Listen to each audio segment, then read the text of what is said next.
What's happening, family? Listen, we just hit our 1 year anniversary on the channel, and I absolutely appreciate each and every last one of you guys for continuing to just show love to the content and just show love and support to me during my healing journey. I absolutely appreciate each and every last one of you guys for just being here and just continuing to rock with the channel. So I promised you guys that I would do an update on my healing journey. So I think I'm going to call this video the progress report. And I'm going to give you guys kind of like my thought process on when I first started the channel up until now, like currently how I feel now.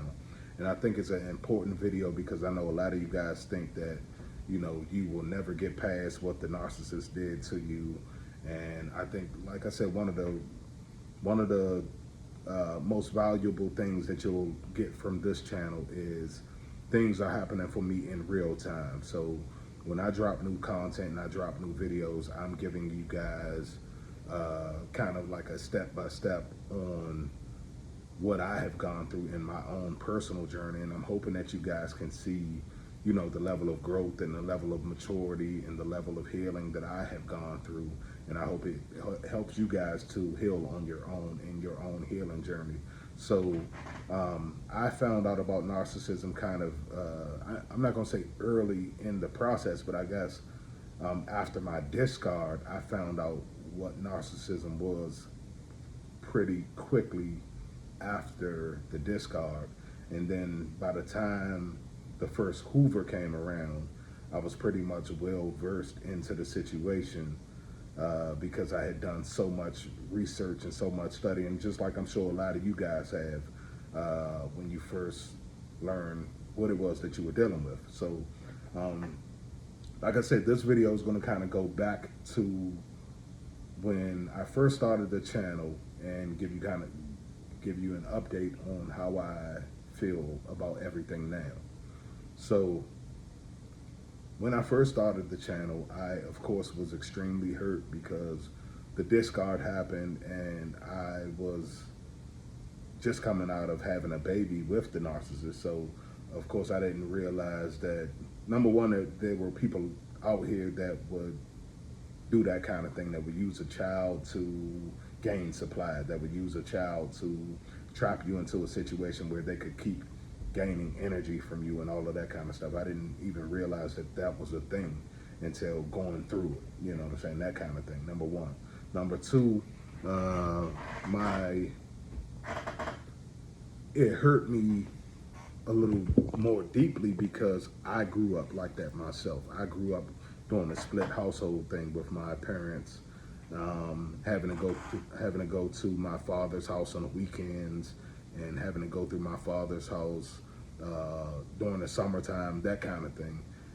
And I always wondered as a child how it would have been if my parents had never gone through the things that they had went through that caused their divorce, and if my father had never, you know, experienced drug addiction and all of that kind of stuff. And I would have had both parents in the household, you know what I'm saying? I used to always, I guess, fantasize about what my life would have been like had I had both of my parents in the household. So I guess with me fantasizing about that, I always yearned for that for my children. And I always, I was actually afraid to have children for a very long time because I wanted to make sure that I was going to be with somebody that I was actually going to be with. So you guys could imagine that if I had held off for all of those years to not have children because I wanted to make sure that I was going to actually be an active parent and all of that kind of thing, and then I end up with a narcissistic person as a co-parent who basically presented themselves to be a certain type of way, presented themselves to be genuine and act like, you know, she basically acted like she wanted the same things that I wanted. She wanted, you know, a family and wanted to be together and all of that kind of stuff. So the fact that she showed me that, and then that's not what that ended up becoming, of course you could understand the level of disappointment that I must have felt at that time. So, of course, at the very beginning when I first started this channel, I started this channel because I felt like it was a lot of people that were going through the same things as me and that needed to basically hear somebody that was going through it in real time and that could explain to them, number one, what they were going through, and number two, that they would get past it. You know what I'm saying? So that's one of the reasons why I'm doing this video right here, because I feel like I said at the beginning, I didn't realize that I would get past this because I didn't, you know, it cut me so deeply because number one, I grew up with the person that hurt me deeply. So I had this fairy tale in my head that, okay, this person would never hurt me like that, or this person, and that was all cap because I had basically gaslit myself. I was gaslighting myself into believing that, okay, because I came up with this person, or because this person understood my struggles and they went through similar struggles, that, you know, they understood me and that we were on the same page. And just because somebody shares a similar struggle as you doesn't mean that they want the same things out of life as you. You know what I'm saying? So that's one of the things that I had to, you know, come to grips with. And the second thing that I had to do when I first started my healing journey and when I first started the channel was I had to gain a level of acceptance that, you know, what I thought was going to happen in the situation was never going to be what I expected it to be. I thought that at least, if nothing else, even if my son's mother and I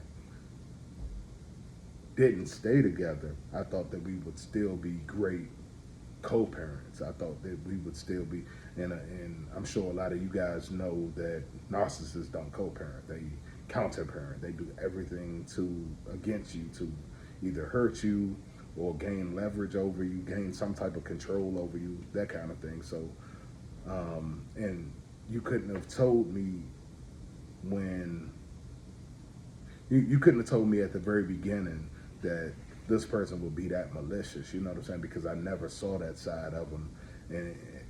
And honestly, I was listening to a self-aware narcissist channel the other day, and he was basically explaining, like, sometimes you won't ever see the narcissist's bad side until they're triggered. And one of the triggers could be having children, you know what I'm saying? So imagine being around somebody for 10 years and you've never seen their behavior. I'm not gonna say you didn't have red flags, because of course we all have red flags, but the red flags didn't stand out that much.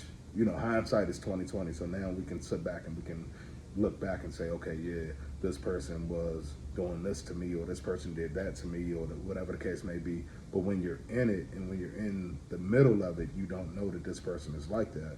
So, and you don't know that this person doesn't have your best interests at heart. They only care about themselves or what they can get from you or gain from the situation, gain from being in your presence, whatever the case may be.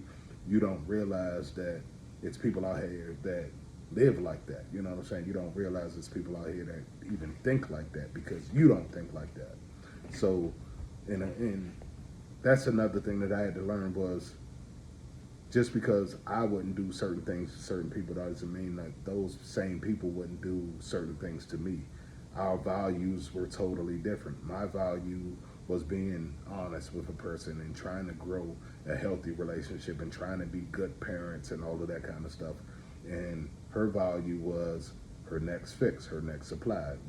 You know, what are you going to do for me? How are you making me feel right now in this moment, regardless of what I've done to you?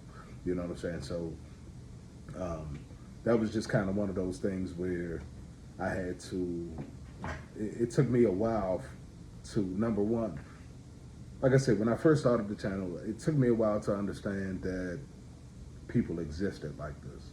And then after realizing and accepting that people existed like this, then I had to accept the fact that my son's life would never be what I would have wanted it to be, or what I expected it to be, because of a lot of the things that I had done in my own personal life to give him a certain type of lifestyle.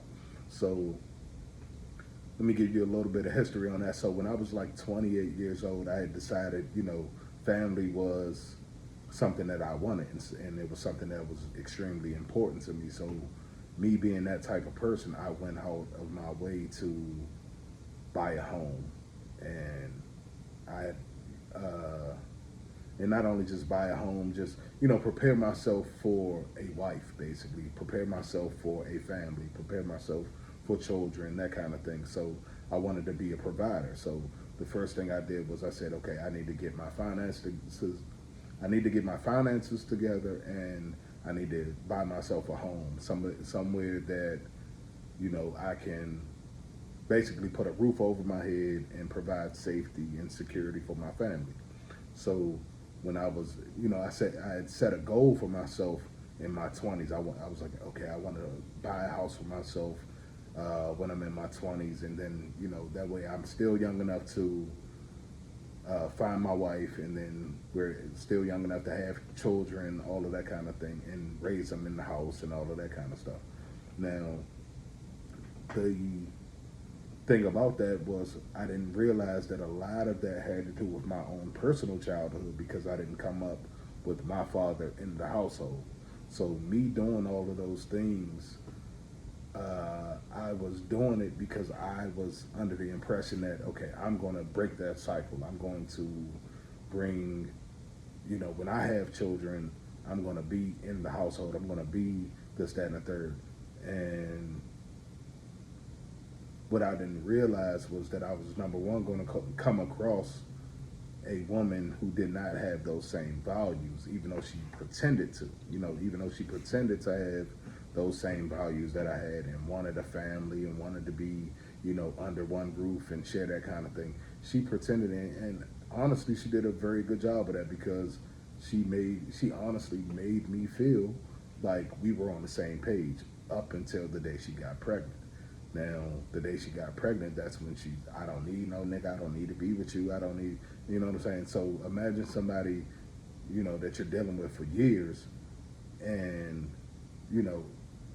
all of a sudden, once they get you into a position of vulnerability, like you're having a child on the way, then all of a sudden, they pull back, they renege, and everything that you thought you were going to have was, gone to shit, you know what I'm saying, basically. So when I first started the channel, like I said, I had to gain acceptance for all of that.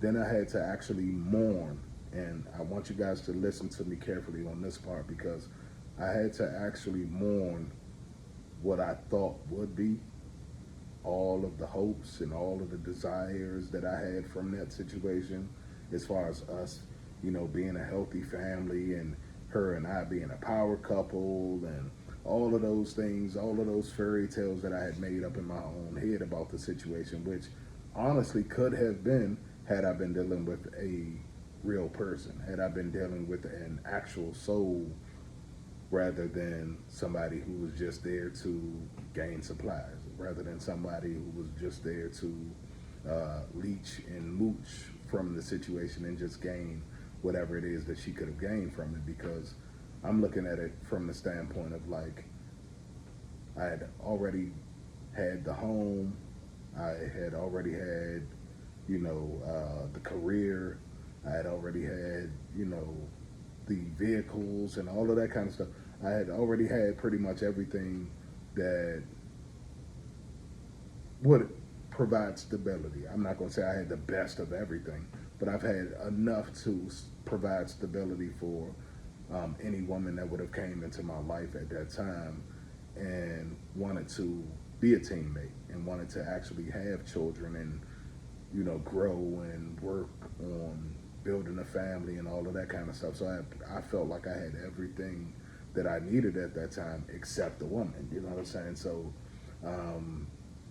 it kind of set me up for failure, because as soon as a woman would come into that position and play her situation correctly, I believed in it, because I didn't think that there were people out.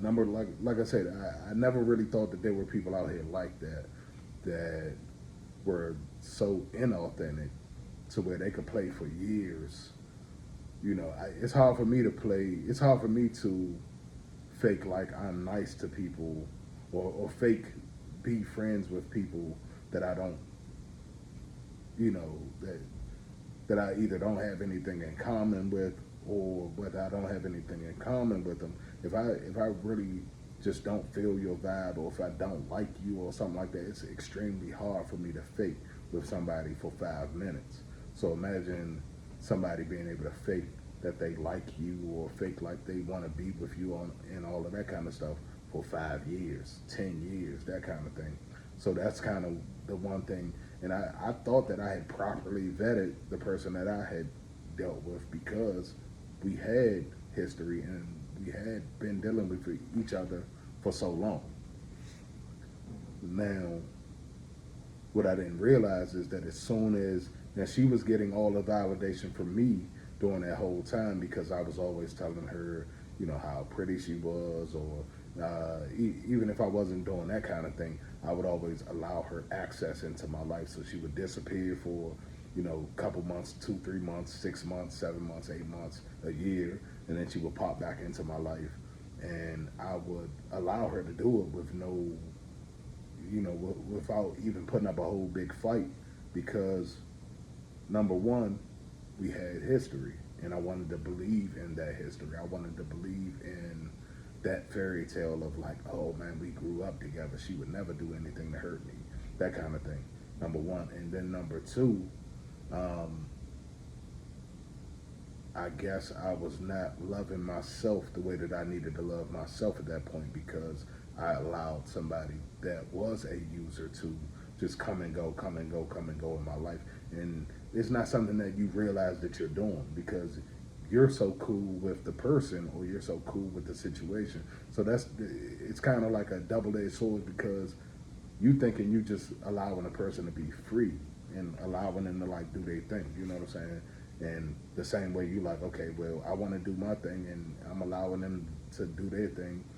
So it is what it is. But you're not realizing that, okay, this person is only around me because I keep letting them come back, because I haven't cut them off yet, because anytime that they are bored, or they feel like they need some type of validation from somebody else, or whatever the case may be, they feel like they have a green pass to come back to you whenever they want to. And that's one of the things that I had to realize in my situation. So I had to actually mourn that. I had to mourn what I thought was a possibility of a happy life with this person. You know what I'm saying? I had to mourn my son having the type of lifestyle that I thought he would have, as far as me being in the household every single day. And not saying that I can never have that, but it won't happen the way that I thought it would have. You know what I'm saying? It won't happen in the way of me and his mother being together, and us sharing households together, and all of that kind of stuff, and it won't happen that way. You know what I'm saying? So once you start to realize, okay, number one, this person isn't who they said they were, number one. Number two, the circumstances that you're living in isn't what you thought they would be. And number three, this person and this situation isn't serving you at all by trying to see the good in the situation, when this person or the situation isn't giving you that at all. So when you start to look at the reality of what's going on around you, then you can kind of accept the fact that, okay, my son may not have the life that I wanted him to have. However, I can still give him a good life on my side of things. However, I can still do what I have to do as far as a father, to let him know that he has a safe place to come with me. When he needs to chop it up with me, or when he needs to feel that fatherly love, I can still give him that. You know what I'm saying? Now, is it going to be difficult with me not being in the household every day? Yeah, I do feel like it's going to be difficult, because of the fact that I don't know how he will take that mentally. You know what I'm saying? Like my son not seeing me day in and day out, it's always kind of bothered me. I guess it's always been kind of a bother to me on how he would think. You know what I'm saying? On his thought process on everything, because with me not being in the household every single day, I don't know if he's going to feel like, well, I can only count on my dad sometimes because he's only around sometimes, or if he's going to look at it for what it is and notice that, okay, dad's got my back regardless of where I am living at. Like, you know what I'm saying? Like, regardless of whether he's in my presence all the time, you know what I'm saying? He will be the type of father that's always going to be there and that's always going to pull up for me and all of that kind of stuff. And I know that eventually I'll be able to express that and show him that. But with him being so young right now, I don't know if, you know, psychologically, if he'll be able to put together the fact that, okay, I'm not in the household with him every single day. He only sees me on the weekends, that kind of thing. But that even when he doesn't see me, I always am still there, and I always still have his back, and I always still have his best interests at heart. And those are the kind of things that I feel like are very selfish when it comes down to, you know, not just narcissistic women or whatever the case may be, even though that's what happened in this situation for me, but just women in general who feel like, well, I don't need no dude, I don't need this guy, I don't need that guy, but then you lay down and you have a child with that guy. And, you know, I feel like that's extremely selfish, not only to the child, but that's extremely selfish to the opposite parent, because number one, that parent, you know, a lot of those parents want to be a parent. You know what I'm saying? I'm not going to talk about the guys that, you know, they want to lay seed and just move on and it is what it is. But a lot of those guys in that situation want to be a parent. And then number two, just because you don't feel like you want this dude or you want to be with this guy or you don't want to be controlled by this guy or whatever the case may be, I feel like it's extremely irresponsible to have a child with somebody, number one, that you don't see a future with, but then number two, that you don't feel like your child should have any respect for or any of that kind of thing. So it's like I said, it's extremely selfish to me to bring a child into this world that you feel like just because you don't want a guy or just because you don't want to deal with a guy or deal with, you know, being accountable for being in a strong relationship, or, you know, doing the things you don't want to be accountable for yourself in a relationship. You don't want to be accountable for being a good woman and being a good mother and you know, making good decisions on what's going to be best for the family and the family structure and all of that kind of stuff. So because you don't feel that type of way and because you don't feel that, it's like you are robbing a child of that as well. And that child could very well have a very loving father that wants to be in his life, wants to be in control of the situation. Not in control of the situation, but wants to be there and wants to provide for his child, wants to be a strong figure in that child's life.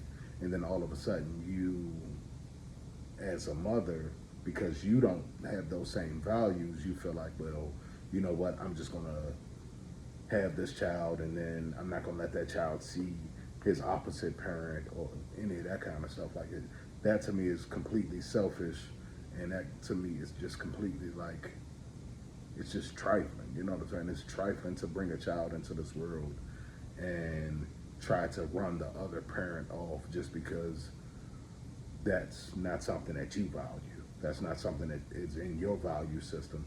And you don't know how that child is going to value that opposite parent. You don't know, you know, and you don't even care. You know what I'm saying? It's not even about you not knowing. It's literally like you don't care enough about your child to give them what they deserve in their father. You know what I'm saying? Especially when you have a loving father that wants to be there for their child. that kind of thing. You know what I'm saying? So, like I said, when I first started the channel, I was extremely hurt by everything. I was more so hurt behind my son not being able to have me in his life day in, day out, that kind of thing. I was mourning what I thought was a good relationship because her and I had never even had an argument before. Like, imagine being cool with somebody for years and y'all kicking it and y'all going places and y'all hanging out and y'all dating and, you know, you're having sex and all of that kind of stuff. And y'all are cool. Y'all cool as 10 fans. And then all of a sudden this person gets pregnant and just flips the script on you just like that. Like, there was no warning. There was no arguments that led up to the fact that, like, everything bad that happened right after she got pregnant. As soon as she got pregnant, she just started treating me completely wild. You know what I'm saying? And then I started realizing that, okay, that's because she got what she wanted. She wanted to get pregnant. She wanted to bring another child into the situation because she felt like children make her normal. You know what I'm saying? People on the outside looking in look at her and, oh, you have such beautiful kids and you're such a good mother and all of that kind of stuff. And when people are looking at her like that, they are actually accepting and taking in that this is a good person, when really all of that's just a show. And she's using the children to stamp that show. She's using the children as props in her production. So once I had, you know, like I said, when I first started the channel, these are the things that I was thinking. I was extremely just hurt that somebody could actually move like this, and I was shell shocked. Like, one of the channel members, they left a comment in the comment section. They were saying, well, I can tell you actually went through this because every victim of narcissism looks shell shocked, or they go through a period of shell shock. And I can honestly say, when I started this channel, I was coming out of that shell shock. I was shell shocked, but I also still had the wherewithal that I was like, not only am I going through this, it's a lot of other people that are going through this and that may not have the strength to deal with it the same way that I did. So that's why I started the channel, because I'm like, well, it's a lot of people that are dealing with this and may not have a voice that they can, or have somebody that they can go and talk to, and, you know, who understands what they have been through, or who can kind of see, you know, the similarities in the situation. Like, damn, I went through the same thing, or damn, I went through, you know. So I felt like it was important for me to start the channel because of the fact that, like I said, when I was trying to tell my story to a lot of other people, nobody really wanted to hear that. You know what I'm saying? It wasn't until I started the channel to where I started linking up with like-minded people, and that people that could relate, people that understood what I was going through and understood what I was saying about how narcissists work and how, you know, how betrayal, how vicious the betrayal is. You know what I'm saying? Because a lot of people that were around me was just kind of like, get over it. They, you know, they had this get over it type of vibe. And I was like, yeah, it's easy to say when you're not, when you haven't dealt with that. You know what I'm saying? When you haven't sat back and actually dealt with a person that just completely switched up who they were, and you've known them for years of your life. You know what I'm saying? You actually hung out with this person for years of your life, and then all of a sudden their personality could just switch just like that. A lot of people don't understand that. You know what I'm saying? A lot of people, and then it's like their personality switches after they get what they want. That's the crazy thing. You know what I'm saying? Like, it's not like their personality just switched out of nowhere. No, it's like they'll get you into a terrible position and then switch their personality. So it's like, what the hell? Like, you know what I'm saying? Like, you got me into a situation where now we have a child coming, we have this going on, we have that going on, and you don't want anything to do with me now all of a sudden. You know what I'm saying? So, yeah, just coming to the acceptance of my life would never be what I thought it would be with that person, coming to accept the fact that my child's life would never be what I thought it would be with me, because I thought that I would be able to have my children from beginning to end, raising them and just being there day in day out as a father and being in a household with my child. That's the life that I thought that I would have, especially with me going out of my way to create that lifestyle that I could have that for them. Like I said, I had bought my own home and had established myself as far as a career and all of that kind of stuff well before I ever had my first child. And then once I had the child, I still wasn't able to give him the life that I wanted to give him, even though I had all of these resources, even though I had all of these things that I thought would, even though I had all of the things that I thought would make a great family and make things easier when I started having children and all of that kind of stuff. But you have to realize that the person that you have children with is just as important as your thoughts and your dreams on having children in the first place. Because if you and that person aren't on the same page, then it's never going to work out the way that you had in your mind to work out. So that's something that I had to correct in my own thinking. That's something that I had to come to grips with, is that although I had been planning on this for years, that the person that I had chosen as his mother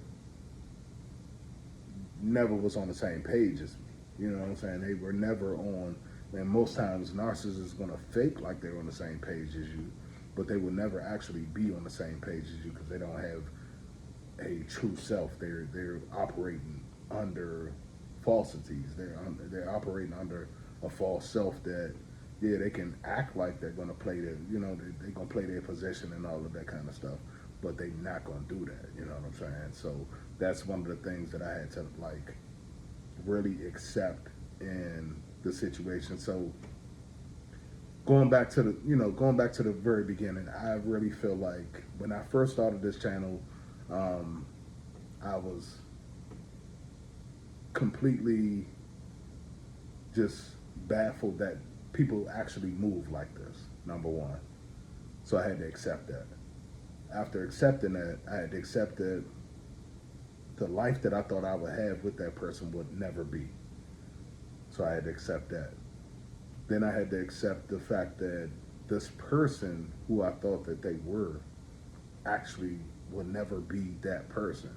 So I had to mourn the person. I had to literally have a funeral. I had to have a funeral for the person that I thought that they were.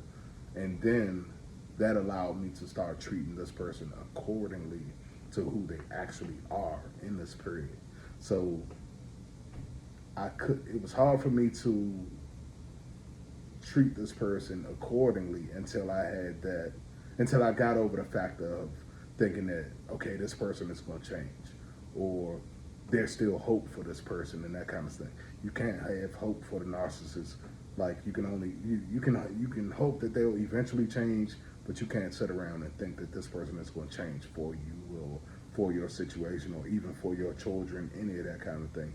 You have to prepare your life and move forward and deal with the circumstances as is. And if that person does decide to change, or if that person does decide to get their act together, then all you gotta, you can just sit back and be happy for them, but you don't have to allow that person back into your life or your space, or even, bring that person so close to you that they're able to hurt you again. You know what I'm saying? That kind of thing. So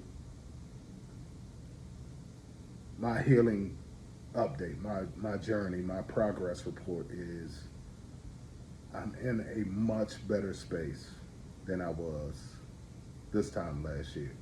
Because this time last year I was still kind of putting all of the pieces together.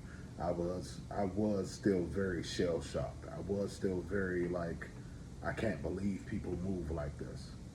So in that year's time, I've been able to accept the fact that people move like this, number one. And then I've also accepted the fact that my son won't have the lifestyle that I thought that he would have. But that doesn't mean that I still can't give him a great lifestyle.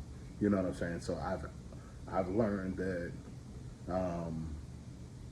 I can still give him a great lifestyle, and he can still have a great father in me and all of that kind of stuff without me being in the household every single day with him. You know, that kind of thing.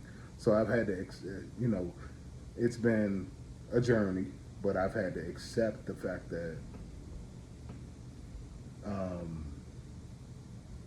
a lot of this wasn't, a lot of things that happened just were, it wasn't up to me. If it was up to me, a lot of things would be changed. A lot of things would be a lot different. But sometimes in life, you have to accept things as they are and just do the best that you can to still be there. You know what I'm saying? Still be present. Still be a factor into your child's life or into your situation, whatever the case may be. Even though things didn't pan out the way that you thought that they would, it still doesn't mean that things can't pan out to be productive, or things can't, you know, I look at my son now and he's extremely intelligent. And then not only is he extremely intelligent, but he's extremely outgoing. And I feel like that's one of the things that I brought to the table, because I take my son everywhere. I take him everywhere with me. He's very well socialized because of me. And not saying that his mom is not doing that on her end. She may very well be, and he has a very big family on her end as well.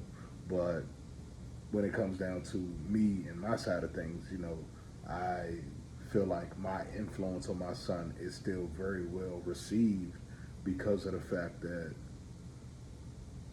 I took my focus off of dealing with her. And one of the things that I wanted to say is, like, I heard a quote from Jim Jones, the rapper. I'm pretty sure, a lot of you guys know who Jim Jones is, Dipset and all of that. So Jim Jones basically said in one of his, he was doing an interview or something, and in one of the interviews he said, my son never felt nothing that I went through.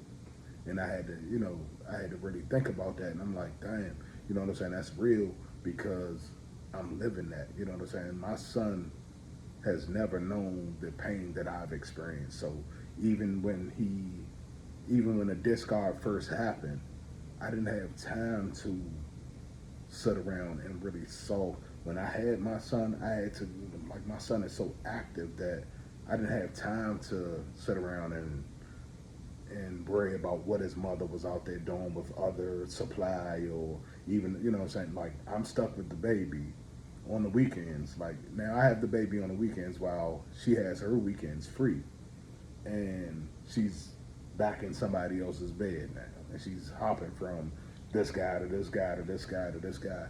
Like, you know what I'm saying? Those are things that was bothering me when I first started the channel, because I'm like, damn, this woman has, literally trapped me, stuck me with a baby, and then she keeps the baby during the week.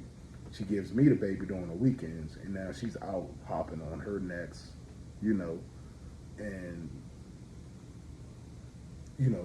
possibly about to make another baby in another fatherless situation, or another, situation where, the father's not in the household, that type of thing, by a whole nother guy. Like, it was just one of those type of things where then I started having to realize, regardless of what she does with her life, and that,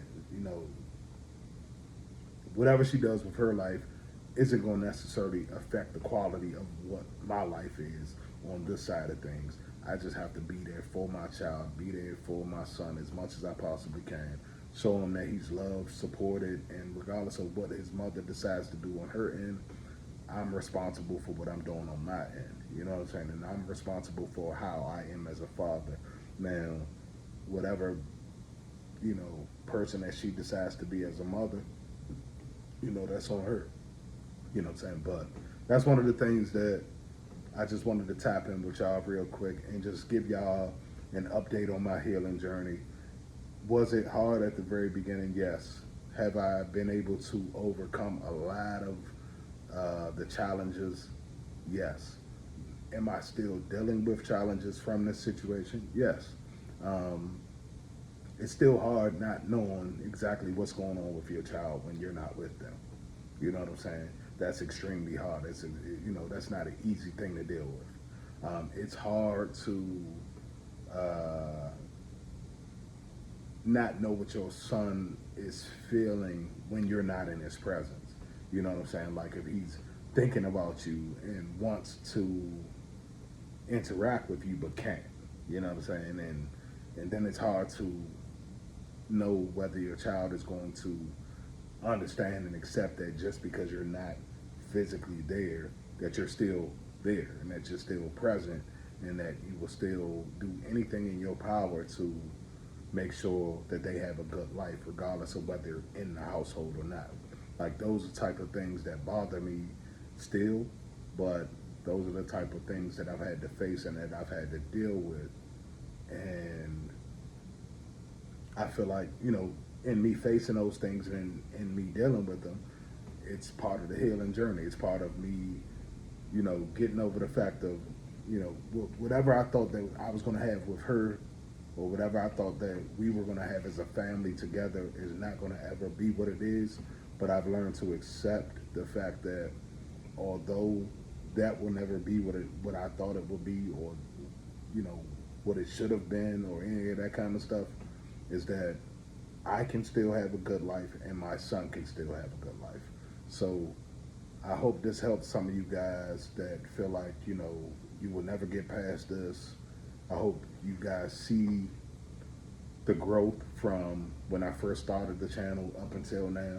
I hope you guys can understand that where you put your energy at, where you put, the things that you focus on. So if you're focusing on this person and what they did to you and that kind of thing, which I did, like I did that for a while, but I also wasn't really able to ever really do that because my son was here and I had to always focus on making sure that he was good and making sure, like Jim Jones said, my son will never feel anything that I've gone through. And so I think I've done an extremely good job of my son not, ever really feeling, even though he'll eventually see these videos and he'll eventually see my channel and all of that kind of stuff. But as far as his lifestyle and him growing up and things like that, so far, my son will be 3 years old in the next few months. He'll be turning 3 years old. So in 2.5 years, almost 3 years, my son has never really felt the pain that I've gone through by dealing with his mother and dealing with narcissism and understanding narcissistic abuse and all of that kind of stuff, because I've always remained extremely active with my son. I still take him a lot of places. I still create life experiences with him. And I had a choice. I could have sat in my house and sulked and just, been woe is me and why did his mom do this to us and all of that kind of stuff.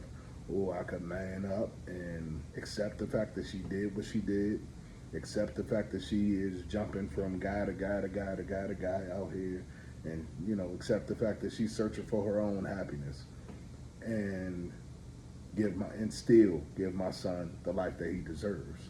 And so my son isn't to blame for any of the things that his mother has done, or any of the things that any of the decisions that we made as parents, or any of that kind of stuff. So it was a no-brainer for me to still give him the life that he deserves as a child. And wishing things were different, but realizing that they aren't, and the fact that they aren't, we have to, just keep it pushing, keep moving in life, and keep growing. And me as a father, I'm going to continue to do what I have to do for my son, and continue to just be a part of his life, be a part of his journey, let him know that he has a safe space in his father, that he can come and talk to me about whatever it is that he needs to talk about, or that he has the type of father that will always be there for him. As long as I'm living, I'll be here for him, and I'll always love him, and hopefully we'll always have that connection. So, I focus so much on my connection with him as opposed to the thoughts or the connection of the thoughts that I had that he and his mother, or myself and his mother would have at this point. You know what I'm saying? Like, I realized that would never work, and now that I realized that would never work, I put all of the energy that I would have given to her, and I put it into him. You know what I'm saying? And all of the energy that I would have given to trying to make that situation work, and I put all of that energy into making sure that he has everything that he needs from his father. You know what I'm saying? So I absolutely hope that this video helps you guys. I know some of you guys don't realize or don't think that things will ever get better, but they eventually do get better, y'all. They eventually, you got to take time, focus on yourself, focus on the things that you love to do, focus on, just making yourself happy, because the happier you are, the happier you can, the more positive you'll be for the people around you, and the more you'll be able to influence the people around you, and the more you'll be able to do and to accomplish in your own personal life. So I just wanted to drop this video. I hope that it resonates with some of you guys. I absolutely love each and every last one of you guys. Thank you for almost hitting 1,900 subs, and I will be back with y'all in a minute. I love you guys. See y'all in a minute.